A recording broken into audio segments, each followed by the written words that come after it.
Bonjour madame. Bonjour. Bougez un petit peu les doigts. Cette dame de 84 ans vient d'arriver aux urgences de On va faire Valenciennes. une radio pour voir un petit peu s'il n'y a pas de fracture, d'accord? Elle a fait une chute chez elle, un accident imprévisible. Mais cet hôpital fait le pari de prévoir l'imprévisible. En tout cas, de prévoir le nombre de patients qui vont se présenter dans la journée. Comment? Grâce à un logiciel qui croise plusieurs données très différentes. Le nombre de patients reçus chaque jour aux urgences depuis 2 ans.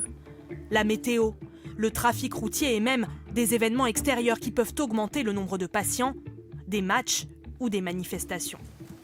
À la tête du service des urgences, le docteur Maisonneuve consulte ce nouvel outil plusieurs fois par jour.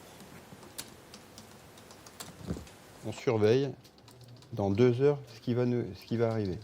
Là, on peut voir qu'entre 14 et 15 heures, on aura entre 15 et 20 patients qui seront admis au niveau des urgences. Le logiciel lui indique le nombre de patients qui vont entrer et sortir de son service heure par heure. Taux de fiabilité, 90%. D'après le système, c'est entre 14 et 15 heures que le plus grand nombre de patients est attendu. Nous allons vérifier. À 14 heures, l'activité commence bien à s'intensifier. Les brancards se bousculent dans les couloirs, les soignants s'activent. L'intérêt du logiciel, c'est aussi d'anticiper les besoins en matériel et en personnel. On a environ 4 personnes physiques en plus du personnel qui aurait été normalement attribué à ce secteur-ci. Et ça, c'était pas possible de le faire avant? C'était toujours après coup, c'est-à-dire on se rendait compte de l'activité et l'arrivée petit à petit du flux, tandis que là on est capable d'anticiper et de faire une meilleure répartition des ressources humaines. Prédire le flux de patients, pour certains médecins, cela n'a d'intérêt que si tous les services de l'hôpital s'équipent du logiciel.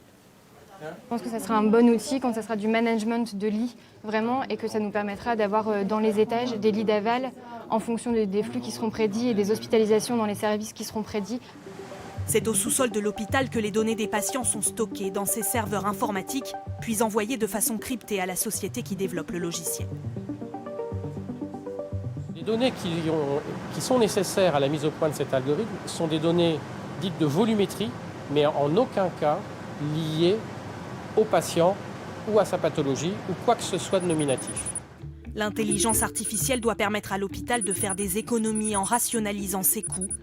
L'établissement déboursera plusieurs centaines de milliers d'euros chaque année pour exploiter le logiciel.